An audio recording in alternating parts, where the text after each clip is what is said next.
Pithapuram YSR gardens Dattasai Nagar లో ఉన్న శ్రీ అభయాంజనేయ స్వామి సమేత శ్రీదత్త లక్ష్మీ గణపతి స్వామి వారి ఆలయంలో రెండో వార్షికోత్సవ మహోత్సవాలు ఘనంగా జరిగాయి. తెల్లవారుజాము నుండి శ్రీదత్త లక్ష్మీ గణపతి స్వామి వారికి ప్రత్యేక పూజల అభిషేకాలు ఆలయ అర్చకులు ద్విభాష్యం శ్రీకాంత్ శర్మ ఆధ్వర్యంలో ఘనంగా నిర్వహించారు.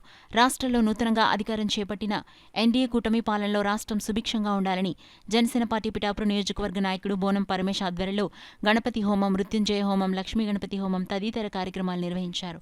అదేవిధంగా ముఖ్యమంత్రి చంద్రబాబు నాయుడు, ఉప ముఖ్యమంత్రి కొణిదెల పవన్ కళ్యాణ్ పేర్లతో అర్చనలు, ప్రత్యేక పూజలు నిర్వహించారు. ఈ కార్యక్రమం అనంతరం భారీ అన్నదాన కార్యక్రమం నిర్వహించారు. ఈ కార్యక్రమాన్ని ఉద్దేశించి జనసేన పార్టీ నాయకుడు బోనం పరమేశ్, ఆలయ అర్చకులు ద్విభాష్యం శ్రీకాంత్ శర్మ మీడియాతో మాట్లాడారు. ఈ కార్యక్రమంలో నున్న వీరబాబు, నరహరిశెట్టి శివరాం, వించవరపు ప్రభాకర్ రావు, వించవరపు నందీశ్వరరావు, కానిక సుబ్బారావు, లైన్మెన్ రమణ, రమేష్, విత్తనాల సతీష్, వెంకటరమణ మాస్టర్, శ్రీనివాస్ మాస్టర్ తదితరులు పాల్గొన్నారు. మా దత్తసాయి నగరు ఏ చేస్తున్న రెండో వారిక ఉత్సవం గణేశ స్వామి వారికి చేస్తున్నాం. మధ్యాహ్నం అన్న సంతర్పణ, హోమములు, లక్ష్మీ గణపతి స్వామి వారికి హోమములు జరుగుతున్నాయి. గణపతి హోమం, మృత్యుంజయ హోమం పంతులు గారిచే జరుగుతున్నాయి.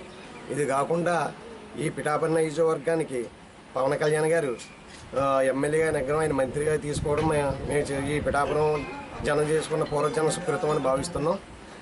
ఆయన ఇక్కడికి రావడం మాకెంతో ఆనందకరంగా ఉంది.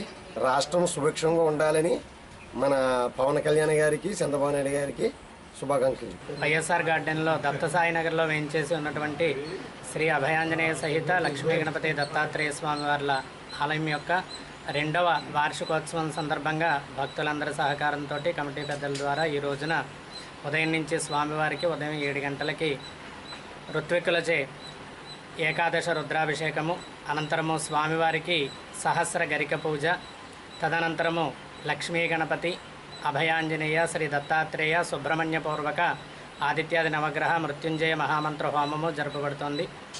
భక్తులందరికీ ఈ రోజున ఆలయం వద్ద అన్న సమారాధన కార్యక్రమము, అనంతరము సాయంకాలం స్వామివారికి సప్తహారతులు, నిత్యార్చన, గ్రామోత్సవము, పల్లకీ సేవ కూడా జరుపబడుతుంది. భక్తులందరి సహకారంతో కార్యక్రమాలన్నీ కూడా దిగ్విజయంగా జరుపబడి ఆలయం దినదిన ప్రవర్ధమానం చెందుతున్నది.